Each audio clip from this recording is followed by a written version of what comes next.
looking back at the bracket, we see that Triple H and Profiteer are currently playing, while Szeweningen and Dr. D have concluded their game, with Szeweningen taking the win. 18 turns. Gonna skip that for the sake of time. The stream's already been 2 hours, so we've got 3 games to do still, so we're gonna have to skip that other game. This is 14 turns between Szeweningen and Dr. D. We see Szeweningen going in Bolivia, South Pole, followed by Ufa, Jasej, and Svalbard, and then Philippines after that. So if he gets his first 3 picks, he's going to have Bolivia, South Pole, and Ufa. This gets him in a decent position since Central America is not an issue in this game. South America is a safer expansion point, and if he gets both of these, then he knows that he's not going to be threatened.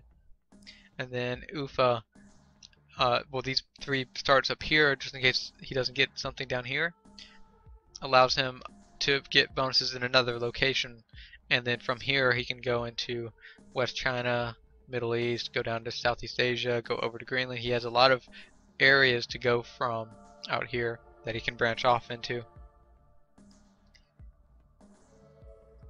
Oppositely, we have Dr. D going Philippines, Pakistan, and then South Pole, Bolivia, Svalbard, and Ghana. So we've got several overlaps. So we will see how this works out. We do see that Dr. D getting his first, second, and 5th pick. So since he did not get Bolivia and South Pole, he knows that Szeweningen is in those 2 locations.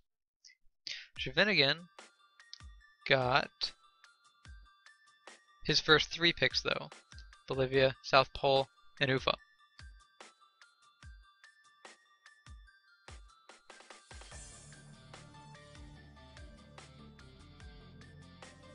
What? No, no. Don't think that that offended me. No,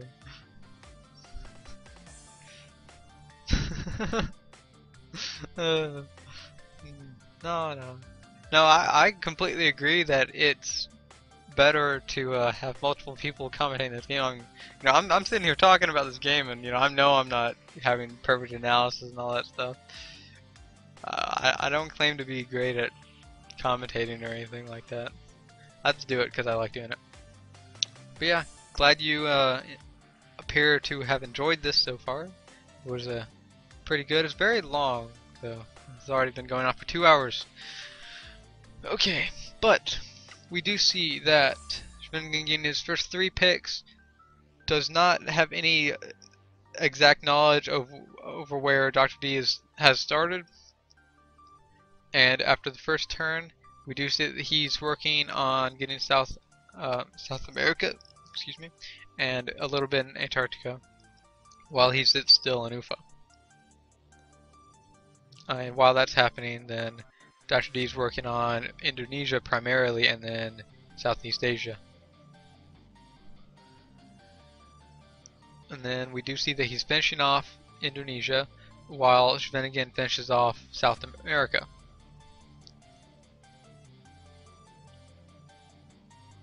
And then Szeweningen's now in a position to get Antarctica, and Dr. D is in a position to get Southeast Asia. So far these guys are expanding very equally. Up here in Scandinavia / West Russia, this is where it's going to end up coming down to, probably in the next 2 turns or so. Turn 3, we see that Dr. D finishes off Southeast Asia as Szeweningen goes to Moscow.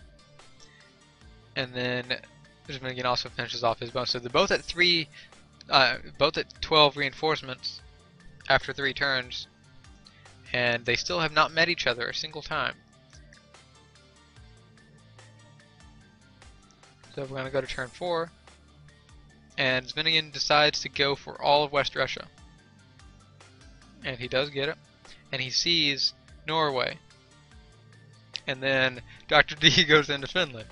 So a very interesting series of events where they both decided to expand to the other territories in here without even seeing each other before that. And then Dr. D seems to be expanding into West China now, or possibly he was just getting in a position to go to Central Russia. Yeah, well, this is going to be hopefully a weekly thing, so you can get in next time, Demon King. Just pay attention to the forums. It's usually announced a few days before it. Turn 5, both of them get their reinforcement cards. And it seems Dr. D wants to get in a position to either work on East China or West China. And then a lot of guys being put in West Russia, Scandinavia. We'll see what they hit. It seems Dr. D attacks first and kills a good amount, but he loses everything. So this puts Szeweningen at a very good position up there. He's got a lot of little moves, lots of them, to delay it. And then he hits it with 12, capturing it, breaking Dr. D's bonus, and now putting himself in a decent advantage because he's still kept his bonus while breaking that. He's up by 4 reinforcements after turn 5. 3-on-3 tournament would be probably more complicated to do because we've got to have even more people active and actually playing a real-time game. We probably could, but that's not going to be next week. We haven't decided what we're going to do next week, but it's probably not going to be a 3-on-3. We'll have to talk about it. Okay, we do see that Dr. D in turn 6 is trying to work on most of West China, because he gave up in Scandinavia now that he's already lost it. And then he does do an order delay. Szeweningen doing an order delay seems like that probably was unnecessary. I don't really see the real need to have that. Dr. D appropriately blockades in Svalbard. That was a pretty good move. Before that he had 3. Okay. And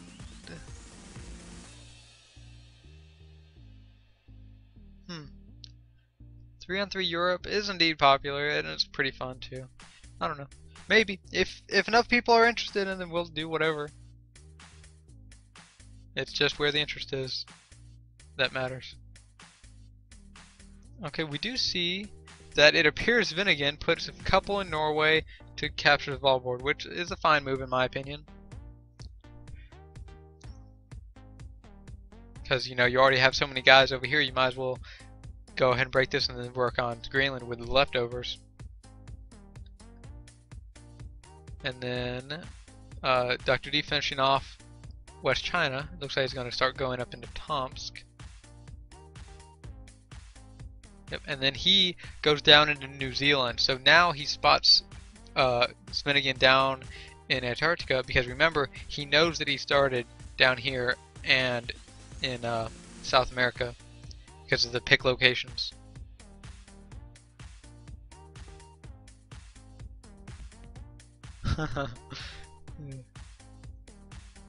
Okay, and Szeweningen is also working on West Africa now.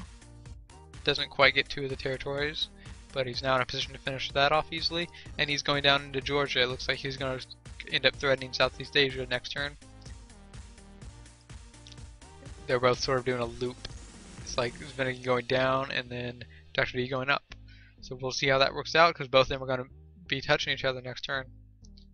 And then we'll see also how this works out down here. After turn 7, Szeweningen with 19, just barely edging out Dr. D at 18.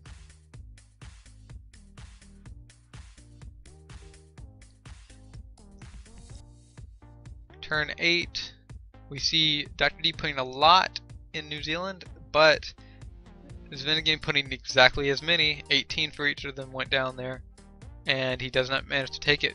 He gets repelled from there. 11-6 is left over. And then Szeweningen finishing off West Africa, giving him a 5 advantage in reinforcements, and then starting on Greenland. And moving down to Iran, while Dr. D did not move up into Omsk, and then Szeweningen seems to hit him with a couple last move, but gets repelled, giving him 9-3. Dr. D with a little bit bigger advantage there now than he had last turn. And then, oh, one thing is Dr. D did not get a card this turn. That means that instead of getting a reinforcement card, like Szeweningen did, and Szeweningen used it, Dr. D did not get his, so now he's down a piece, and he's down even more reinforcement. Instead of just this 5 reinforcement deficit, now he's down by 10 for this turn. And he also playing his order priority, decides to make a big attack. What is he going to do with it? Oh, he moves to Afghanistan, because he wanted to put most of his stuff in Scott instead. That's a fine move, and Dr. D moving into Omsk to threaten West Russia. He also works on Greenland a lot, and then captures New Zealand and blockades Georgia. That's, oh yeah, I actually like that move. Although I personally probably would have done it with one more guy than he did, because that's not really much. And we see turn 10 continuing on. Dr. D gets his reinforcement card and plays it now. That will help him overcome the reinforcement deficit. He puts most of it in New South Wales. And then 1 in Omsk, 2 in Pakistan. Wow.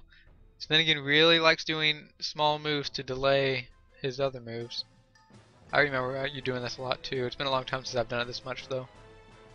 And Dr. D playing an order delay. Gets repelled from Iran, does not manage to capture that, but he does capture Afghanistan. And then going back into New Zealand, because as we see here, Szeweningen 20-21 hits it with 19 and goes down to 8. So that 9 attacking goes down to 6. So 9 attacking 6 has decent odds. It's just under 60%. Well, it's just over a 60% kill rate. Manages to kill that. Now that helps Dr. D in positioning down here. So at this point, it's a pretty close game. Szeweningen up by 5 though. About to be up by another 5, so that's going to seal it out right there in my opinion. But in terms of positioning, no one has a solid positional advantage. It's just reinforcement and expansion advantages at this point. Turn 11. Oops. Okay, turn 11. Dr. D playing his order priority. What's he going to do with that? He decides to hit Iran with 23. However, Dr. D putting 14 there to defend against that, being knocked down to 2. And playing an order delay to delay a lot of his moves, doing a lot of side moves. Tries to hit Pakistan with 1. If he had 1 extra guy there, if he had had 2 instead, he would have been able to capture Pakistan. That would have helped him a lot. But unfortunately, he gets knocked down to only 2 guys left and attacks with the 1 that he could.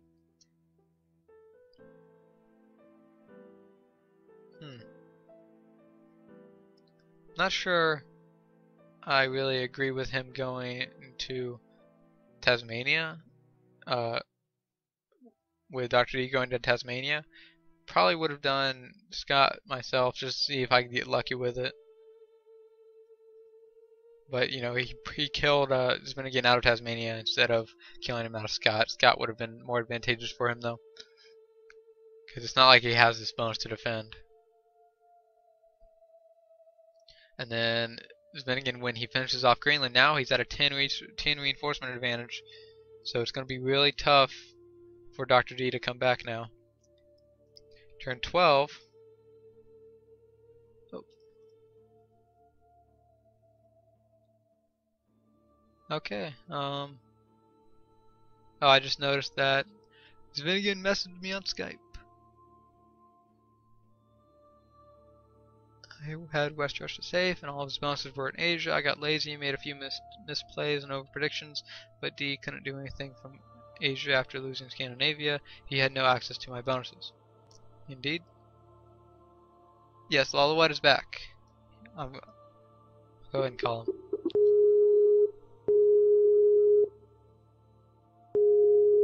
Answer the call. There we go. All right. Yeah, I'm back. Okay. So we are just finishing off the semifinal round of Szeweningen versus Dr. D. You see that in turn 13, Szeweningen managed to capture Omsk and both New Zealand and Tasmania to protect Antarctica. Yet again, we see the just great predictions made by Shev on throughout all of his games. He's just able to accurately predict what his opponent is doing, and this has been why he's just done so well. And I mean, and not to mention his picks are usually uh, probably the most logical in the game.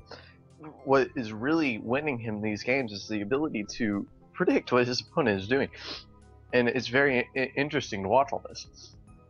You know, especially when we're watching it on the stream, it looks like he's seeing what we're seeing. You know, it's funny. Yes, and we do see that turn 13 he does close it off pretty effectively with a huge attack into Pakistan. Mm-hmm. Not much that Dr. D especially can do after that point, especially being down by 13 reinforcements at that time.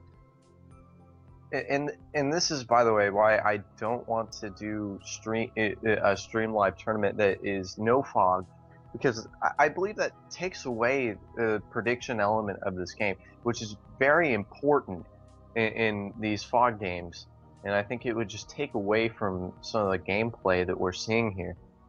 And Shev has no problem with there being a fog at all. It is just completely amazing, and it looks like we're going to have either Hey Hey Hey or Corruptor in the final coming up here. I think my favorite for that game is Hey Hey Hey, just because of how disciplined of a player he is.